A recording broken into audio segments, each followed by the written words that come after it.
pollarding a tree today in George, and part of the reason that we suggest not pollarding trees and topping them is because of this. Now we have new growth coming out of something that's got holes in it, there's cavities, it's full of water.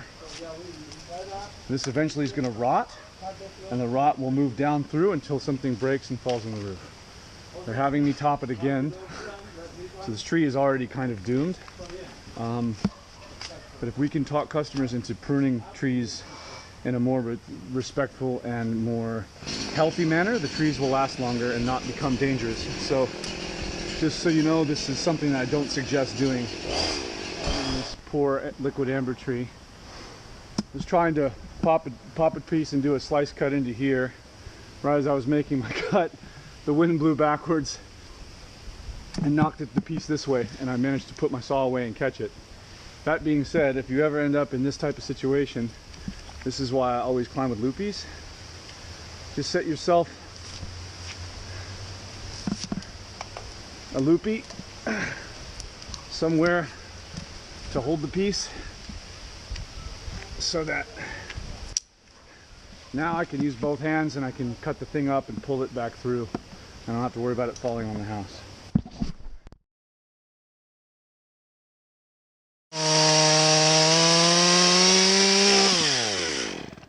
Good morning, everyone. I wanted to make this a two-part video just because there wasn't a whole lot of information in that first video that I showed before this. So I thought this was kind of an interesting job. Might help some of you guys out there.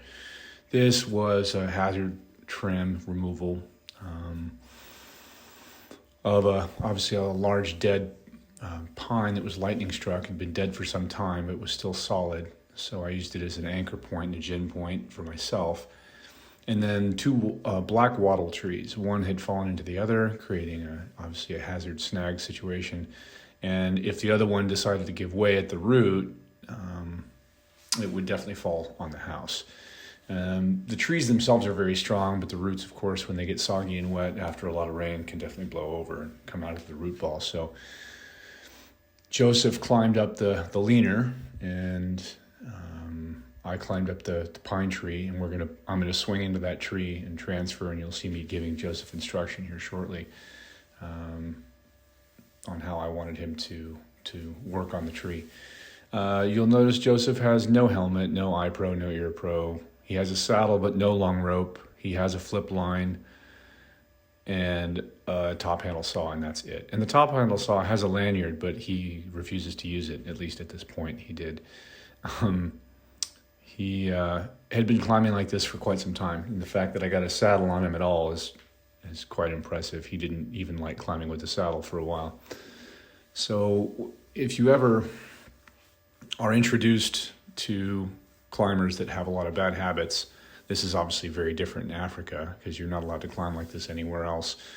But if you're ever introduced with climbers or new hires that have bad habits from working in previous environments, don't get frustrated with them.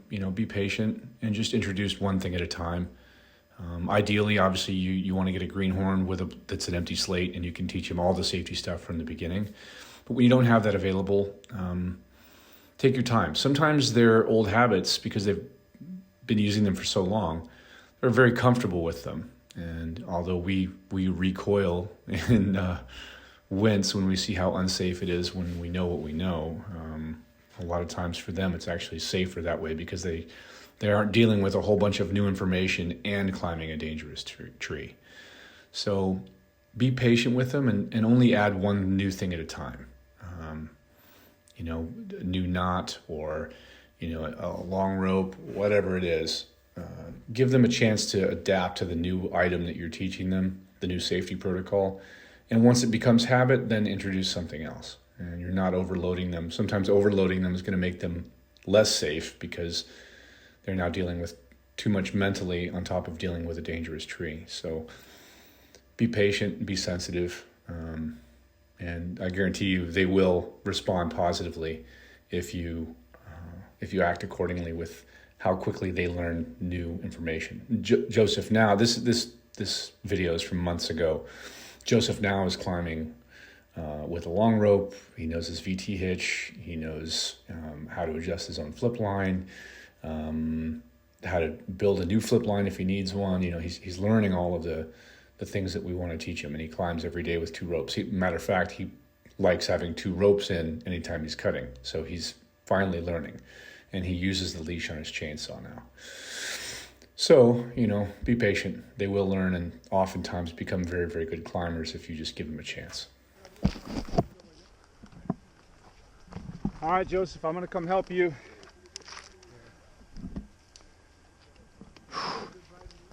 Once we get this tree done, I'll go out this way. If you want to go out like that side, I'm gonna swing over and hook onto here, and I'm gonna go straight down, and I'll get all this stuff away. If you want to get that stuff behind you first, so that, yeah, so we can get as much weight off as possible. And then that right there, that's a dead hanger. You can push that out. Yeah. Cut all this for me. Okay. I'm gonna throw you my rope, and I just need you to throw it through that crotch. Yeah.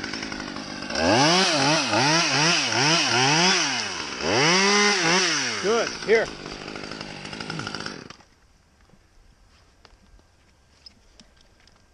Just put it through that crotch, and I'll transfer over. I also need to make a correction. That tree that you're seeing me transfer into here is actually a gum. It's a eucalyptus. I don't remember the species, but it's eucalyptus. We call it a river gum or a woolly gum. It's a eucalyptus tree, not a wattle. So if you hear me refer to that standing tree as a wattle, I apologize. It's not. Perfect. Just hook it onto itself. Yep, and I'll go that way. Perfect, thank you. You can keep moving. You know that leash is to put on your belt, right? The rope that's on the saw. No. The rope that's on the machine. Yeah. You can clip that onto your belt. Yeah. Okay. If you don't want to, that's fine. I'm just saying you can. Yeah. All right.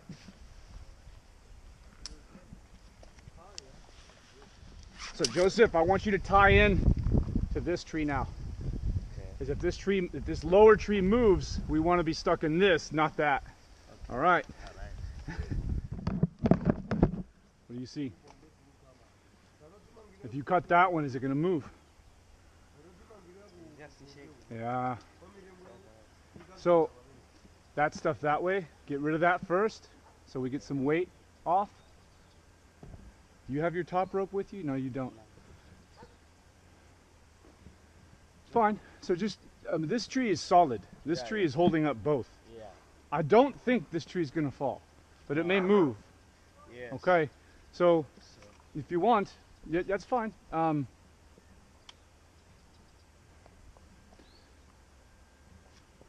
at this one, please. Get rid of that backside. Get rid of all that weight, and then we'll start picking at this slow.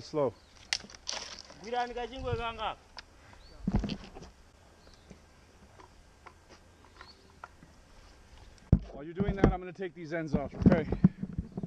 Try not to move you too much.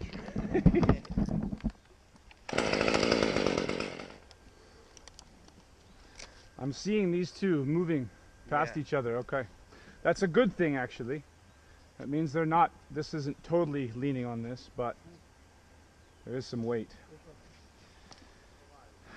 So, I'm going to clear the rest of this off to about here, and then I'm going to go away. And that way, when you make this last cut, if this moves, make sure you're over here. You can make that cut, and if it falls, it goes past you. Okay. And you're still stuck in this tree. But you'll want to clear all this crown out first. Okay, is it moving a lot? No. Okay. All right. I'll leave you alone, okay? Sorry, Joseph.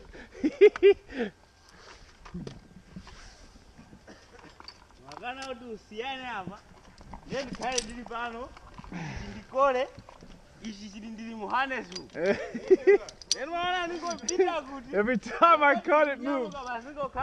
He doesn't like it much.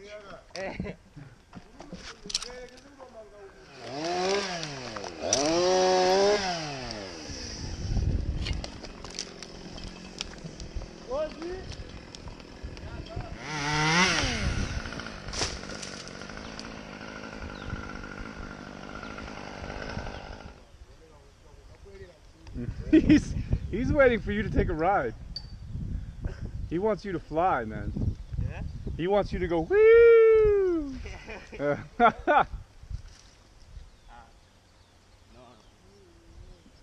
I think it might move quite a bit when you come off, hey? Now what we can do, we can go to the bottom and fell that tree now.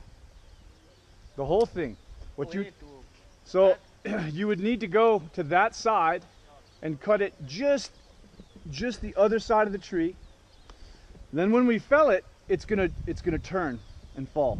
So that's an option. Or you tie into that tree with a long rope, come down, and then get on that side and back cut it so it falls past you. It's probably gonna do this. It's probably gonna go whoa and stay. It probably won't fall, but you don't want to get caught in that. You know what I mean? That side is still good. I think so. I really do think so. I'd rather you be tied into that than this, in case it falls. So I can get a long line and put it up there for you, and then you're tied in. Okay. Should we do that? Yeah. Max, you want to get his long rope, his white rope. It'll be down by the car. We didn't bring. We've got, let me think. I can give him the other, if I give you my rope, then I'm in the way. Okay, why don't I come over there and cut that? Okay. And then that way I can rope in. I'll put my rope above everything. I'll put my two ropes through there. That'll be fine. I'll come in there and cut. So no, it's fine. It's fine. I just don't want you to get hurt. Why don't I come over there and cut that? That's fine. So after realizing that Joseph didn't bring his long rope with him and we didn't have another one, I decided to swing back over to this tree. You can see I'm just setting a quick redirect here for the SRT line. And because I didn't know where exactly the tree was going to fall, it looked like it was going to fall, if you're looking from this perspective, to the right side of the tree. That's the direction it looked like it wanted to fall. I wanted to try and get the tail of my rope out of the way so it wouldn't get snagged and, of course, yank me down out of the tree. So I coiled my rope up, threw another loopy on it. It's another reason I like to carry loopies for redirects and to gather my rope if I don't have a bag. And then hung my rope in the tree. And then while I was sorting out the top line, then I can hook it back on my harness. Now I'm ready to go. Get everything kind of sorted out, get my ducks in a row, and make sure that I'm on the correct side of my climbing system. And now I know if I cut anything and it falls away from me, it's not going to harm me.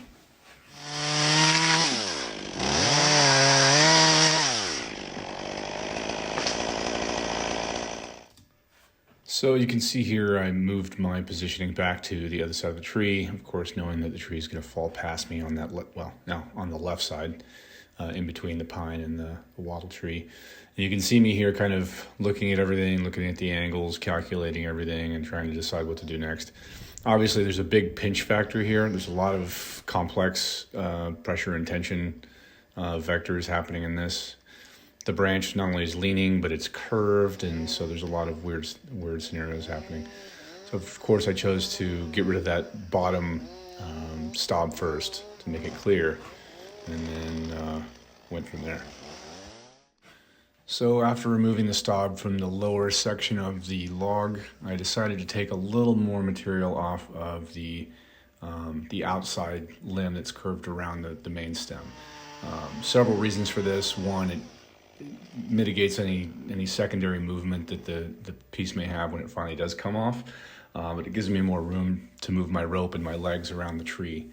I'm still not quite sure what it's going to do. You can see me there pressing on it with my feet to kind of test how much tension there is. And it was lifting off the log, so I know that there's quite a bit of weight being held. So I decided to use kind of a partial cut and just cut 2/3 the way through the piece just to see if it would split away from me without pinching my bar. and the piece stayed still. So after kicking it and moving it around quite a bit, I decided that it was stable enough that I should be able to remove that small section and the piece should stand still, and we should be able to fell it from there as long as the rest of the stobs and material in the bottom of the tree has clearance.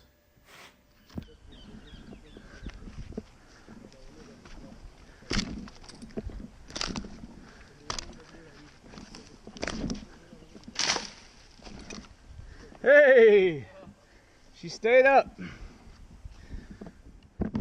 Okay, so what I'm gonna do, I'm gonna come down like halfway or 3/4. We'll drop it and then we can move the line to the other side and then we can flop the rest, okay? Woo.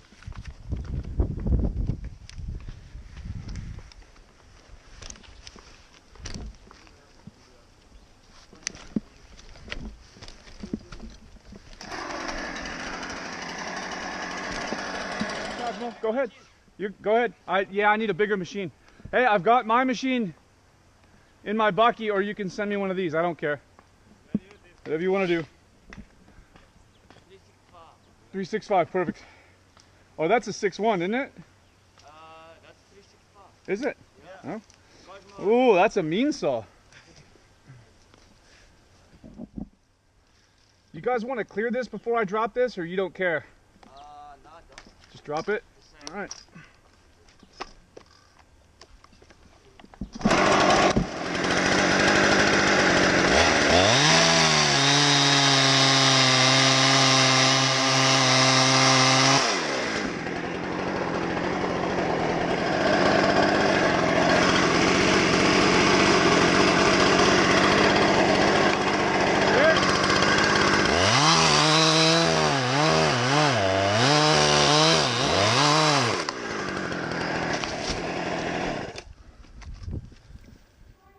So now that the rest of the stem can be felled safely from the ground, I handed back the big machine and went back up, retrieved my loopy, and work on the rest of that wattle. Obviously that one's easy to fell now that there's nothing leaning against it. Anyway, I hope this helped you guys. I appreciate you watching, and talk to you guys soon. Enjoy your day, everybody.